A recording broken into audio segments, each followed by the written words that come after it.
Hi, I'm Kelley Norton, your AZ Realty lady at eXp Realty. Count on me for all things Arizona real estate. Hello everyone, I am Jason Bates, the owner of Electrum Financial, where mortgage is not a flip of the coin, and I'm also the host here, or one of the hosts here, of the Arizona Real Estate Lifestyle Show. So thank you for joining us here today. Really appreciate you taking time to spend time with us, so appreciate that. And I am joined here by, or with, my counterpart, my co-host, my whatever, my wingman here, wingwoman here, Goose. Her name is Goose, Kelley Norton. Yes, call me Goose. Hey guys, I'm Kelley Norton. I'm known as the AZ Realty Lady, Valley native and a real estate agent serving the Phoenix and surrounding areas for over 22 years. So super excited to be here again today with Jayson, and we have some good stuff today, right, Jayson? Yes, we do. We have some really good stuff and really kind of the times stuff, which is what we want to try to do. We want to try to bring you information that is relevant to today and maybe in the future as well. So today I thought we'd kind of expose the scam here a little bit. So it's a little bit of a segment that we kind of thought up, and we would kind of take some situations that we encounter in our daily activities and kind of bring them to you so that you don't fall victim to a scam. And I would say victim, but you know, kind of fall into that trap, because there are some traps out there. So what do you say we jump right into it? Absolutely. Let's roll. Okay. All right.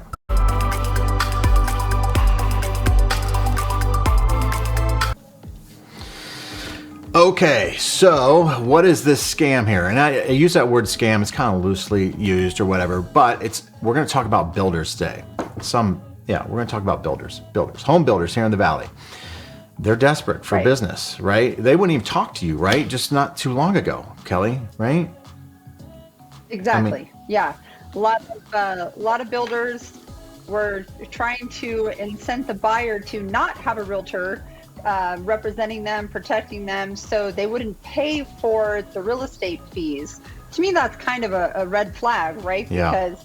Because that agent in that new build office is representing the seller, the builder.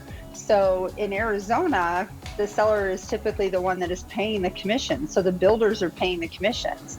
And there's a couple builders that were not paying commissions. So then, knowing darn well that the buyer didn't have the money for the commission, now they have an unrepresented buyer, and it was like, yeah. So that buyer had no one to help represent them and look after their best interest and find things that shouldn't be in the contract or that should, things that are missing, etc. Yeah. So.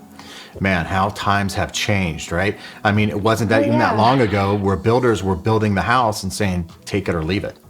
Sorry. Yep. You want a 4-bedroom? No, we got a 3-bedroom. You don't like it? Okay, you're off the list. See ya. I mean, it was really kind of bad out there. Now the script is starting to flip, I should say. So I want to bring up this loan estimate. This is a client that I was dealing with, had him pre-qualified 6 months ago. Goes to a builder, a big prominent builder here in the Valley, across the nation, actually a nationwide builder. And the builder is desperate for business, so they're pulling out all the stops to try to get this gentleman's business. And they may succeed, actually. This may not be a bad deal for the client, but we're gonna go through it here. So loan estimate here, sales price $423,000. And you'll notice up here, it's FHA, an FHA loan. So $423,000 at 5.625%. That's pretty good, right? Everybody's hearing 7% out there, or maybe even higher in certain circumstances. This person is putting, I believe, 5% down on this transaction. So 5.625. Just for disclosure, this is not my client. Yeah. Not her client. It's a client that I was dealing with. I'm probably not even going to be dealing with them anymore, because this is a pretty good deal, actually, in a way, and we're going to go through that. I think it can be better. I can do better, but we're going to kind of point that out here. So the one thing I want to draw everybody's attention to is this right here, this buy down here, 2.75%, 11,000 in buy down to get that 5.625% rate. So I'm hearing anyways, a lot of builders out there saying, hey, we've got this kind of rate, we can get you in this rate, not really going through the buy down on that. at least from what I've heard. Maybe they're kind of advertising that after the fact, but to draw you in, they're drawing in this, hey, we've got rates in the 5s kind of situation. What are you hearing out there as far as that goes, Kelley? Yeah, definitely. There's a lot of builders that are saying, hey, I've even seen some where they're guaranteeing a 4.5% interest rate. So yeah, we are seeing that. We're seeing a lot of incentives towards the design center. But here's the trick with credits is that you really have to dig into those credits and see what the requirement is to get it, because a lot of the design center credits they're giving you have to spend a certain amount above the credit in order to get the credit. Right. So you can get, let's say, a $10,000 credit, but you have to spend $15,000 at the design center. Oh. So you have to spend 5 to get the 10. So there's some tricks there. So don't be fooled by what you're seeing. Make sure that you're asking the right questions, or you have a representative that's going to know how these little tricks are played. And you don't get that final language until the contract is in front of you. So that's where I always find it. And in full disclosure, this is a current loan estimate. This isn't from 6 months ago or anything like that. This is a current loan estimate. The other thing that they charge here, they sent it to me to say, hey, look, Jayson, can you match or beat this? And I actually could match it. Processing and underwriting fees, builders typically charge those. Somebody like myself, I don't typically charge those fees, but builders do charge those fees. Now, the other thing that I want to kind of point out here too, Kelley, and you can maybe speak to this too, is down here in section C, services you can shop for. Now, in a builder's situation, can you shop for them? Maybe not, right? Sorry, I'm trying to highlight it and I'm not doing a good job here, but this is the title company. So typically builders use their own title companies to facilitate the transaction, right? And I don't know about you, Kelley, but every time I see these, I feel like, and I did a comparison about a year and a half ago, 2 years ago, if I were to send a deal over to a title company or, just a resale versus a new build, the title insurance in particular would be less. This $2,200 for a $468,000 home seems a bit high to me. These title fees seem a bit high to me. I've always noticed that going with the builder's choices do tend to be a little higher, whether they're getting that back in a kickback, not sure. Obviously, on our side of the business, on the resale side and with lenders, we're allowed to get kickbacks and things like that, but a lot of things don't apply to builders for some reason. I can't incent someone to use my lender. I can't say you have to use my title company. I don't know one builder that has ever allowed a buyer to use their own. So. Yeah, and it's under the section services you can shop for, meaning you as a consumer, if you don't want to use the builder's title company, you could change it. But the builder may say, okay, you can do that. However, then you lose the incentive. So it's not just the lender that is subject to the incentive or tied to the incentive. They're tying. So it's I want to say steering is kind of the word that comes to mind here, but they get away with it because, they've got good lobbyists. Now, I will say, this person put $10,000 down here. Seller credits. Look at this, $20,000 the seller's giving. $20,000. That's a number. That's a big number. Mm-hmm. And this is where I think builders tend to take advantage of that, or the title companies, or the mortgage company that the builder is affiliated with that maybe owns the mortgage company. They tend to take advantage of that and charge these fees. And that $20,000 gets chewed up real quick. Real quick. Exactly. Yeah. Yep. Now, where I say... And go ahead. Sorry, go ahead. Or like, I know, right? Because I can't compete with that. And not many, brokers or even mortgage bankers are going to be able to compete with $20,000. Can't do it. Right. And that's where that bottom line is actually a more important number, because you can give $50,000 in credit, but if someone's overcharging you for something, then how much credit are you really getting? It comes down to the bottom line. Right. Now, this one at $6,016 is actually low. The person's actually going to come in with about $15,000 because this particular builder, speaking of times changing, does not pay, the agent does not pay their fee out of the sale of the house. So the builder's taken all this profit from the sale of the house, and we could argue profit or not profit or whatever. But typically in a transaction, the seller pays the commission of the agents through the transaction, through the sale. This builder is not doing that. So this realtor had a buyer-broker's agreement, and they did not disclose that buyer-broker agreement in the fees here in the loan cost section, section A, which they should have. So the builder's lender. Yeah, the builder's lender. Exactly right. Exactly right. So just wanted to break this down for everybody out there. Just because you're using a builder's lender, still, I would take it and shop it around to see if you can get a better deal. It may not be the best deal for you, right? And in some cases, using like somebody like Kelley, she might be able to negotiate maybe a little bit lower price, as these builders are dropping prices and things, and Kelley can speak to that. But maybe drop the price by $20,000 and then use your own lender. Right. Maybe. And there's different ways. Yeah. And there's different ways to get an incentive. Sometimes the builder doesn't want to show a lower price because they want to make sure they're not lowering what could be a future appraisal value issue. So sometimes they would rather throw in, vaulted ceilings, or throw in maybe a den, turning it into a bedroom, or adding maybe a fire pit in the backyard or a gas pre-plumb. Sometimes they'd rather put in some of those things than lower the price for you. So there's ways that we can kind of figure out what's going to work for the builder to still benefit you as the buyer. Right. Now, the other thing I want to point out here real quick, and then we'll kind of do our thing, but my earpiece here keeps falling out. But I want to talk about seller concessions. What are the max seller concessions, right? Seller concessions, what are they? Well, seller concessions on this is, if you recall, this is an FHA loan, which allows for up to 6% seller concessions, meaning that the seller can contribute 6% for your closing costs. Buy down the rate, prepaids, HOA transfers, anything that goes along with purchasing a house, that money from the seller can be used to pay those items. Therefore, you're only coming in potentially with your down payment, and that is it. Okay.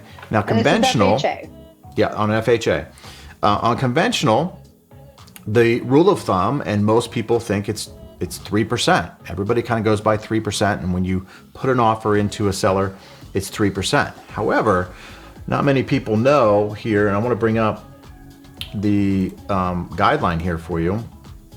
And this is straight from Fannie Mae's guideline, selling guide, that if you put more than 10% down, you actually can get 6% to be used toward your closing costs. And if you put more than 25% down, you can actually get 9% toward your closing costs. Yeah. That's big. That's huge. Now, that's real big. Yeah. You got to get the seller. You're going to need somebody like Kelley to negotiate, right? You got to get the seller to be willing to give up 9%, right? That's a big number on some of these properties. However, it is available, and not many people know that. Now, on VA loans, it's 2% seller concessions on those. So FHA 6. Yeah. And then standard 3, and then maybe 6.9. Right, 369. So one thing too to discuss is that because the sales that we had, say 4 or 5 months ago, those were, maybe a little higher than the sales now. So you could actually build in some of that percentage into the price and still be okay on your appraisal, because the last several sales from, up to 6 months ago were higher. So even though your sales price is here, you could build in some of that, and sometimes even up to 9%, just depending on what the comparable sales are in the neighborhood, and still have it be perfectly okay on the appraisal. Yeah. So something to think about. Yeah, absolutely. And that way the seller's not really losing anything either, right? Right. They're not giving up anything. You're giving it back to them. Right. You're giving it back to them. So, and then very you're able good. to buy down your rate. Yep. Yeah, you're able to make it more affordable for you long run. If you can buy down that interest rate and do a longer term loan, in my opinion, that's better than doing one of these that's going to adjust on you and then jump up to the full rate after the 3rd year, because you don't know at that point what the rate will be, nor do you know what home values will be. I don't think there's going to be this giant crash, but I don't have a crystal ball. Nobody does. Right. So in the event that prices were to go down after 3 years, what happens if you can't refinance because the value is lower? Then you're stuck in that higher rate. So it's better, actually, in my opinion, to use that seller's money, buy down that interest rate, and do a longer term loan. I think that's the safer route. Yeah, I do too. I mean, get that lower rate, protect yourself, like hedge yourself, if you will, against inflation. That's a big thing right now for everybody, right? We all get that. So get the lowest rate you can. And when you're using somebody else's money to do that, it's not necessarily a bad deal, as long as you're not overpaying for the house. And that's why I'm saying on this deal here, I told the client, like, look, that's a pretty good deal. That'd be pretty hard to give up. $20,000. I can't offer that to you. So I can get him close to the same deal, but he'd have to come in with just a little bit more than what he would have to come in with the builder. So and that's it's one of those things. That is what I absolutely love about Jayson, for everyone watching, is that he's going to give you the honest answer.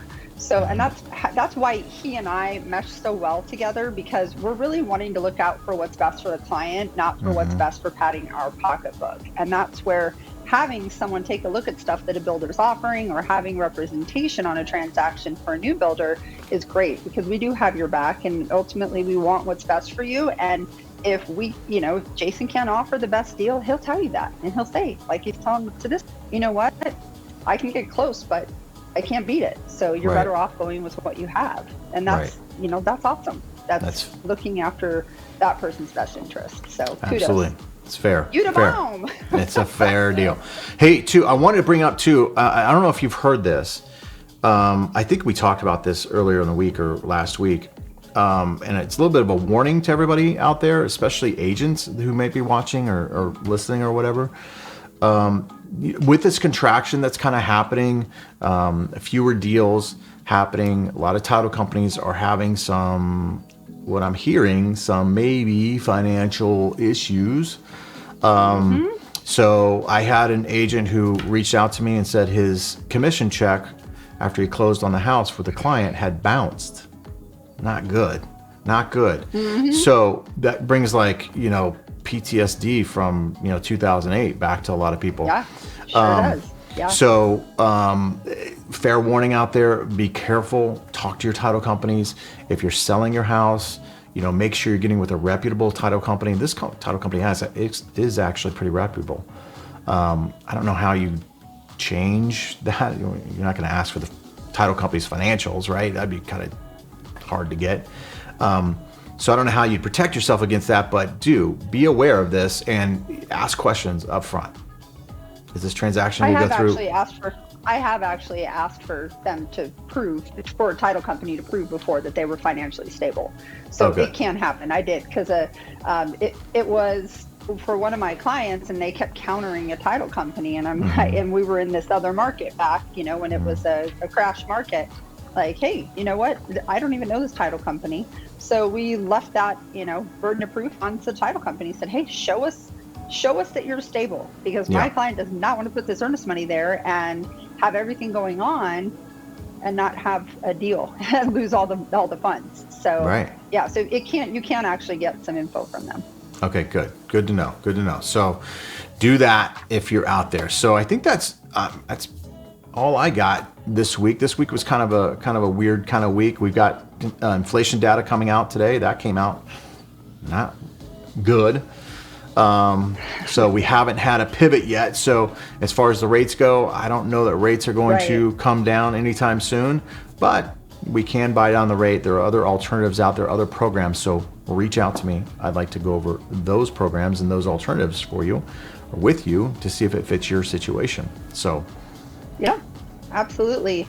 And also want to just share really quick, November, Bone Marrow Transplant Awareness Month. So if you don't know about some of the illnesses that can require a bone marrow transplant, I urge you to look into that. I have some clients that currently have DOC8 syndrome, and we'll put a link up here so you can learn about their story, just to kind of educate you on some of the things that are out there. But yes, November, Bone Marrow Transplant Awareness Month. So you'll hear me say this for a lot, because I'm really trying to bring some awareness to help out these 2 little girls. So couldn't imagine having 2 children that have, a life-threatening illness like that. So yeah, that's scary. Two little girls under the age of 7, and So anyway, we'll have the link on here so you can learn more about it.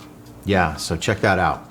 All right, that's all I got for this week. Thanks for joining us this week. Really appreciate you spending time with us. Please share this with your friends and family. Don't forget to download the Prem TV app on Roku or on Fire Stick. You can get the actual Prem TV app and watch these on your big screen instead of your computer screen or your tiny phone screen, right? So reach out to me, Jayson Bates, if you're looking for any kind of mortgage needs in the state of Arizona. I'd love to be your broker of choice. And Kelley Norton, real estate agent, Phoenix and surrounding areas. If you're watching this on YouTube, please click the bell. That way you'll be notified when I put up new videos, and subscribe to the channel. If you're looking to buy or sell a home, give me a call or text me. It's the best way to reach me. Guys, have an awesome day. All right. Take care, everyone. Bye-bye.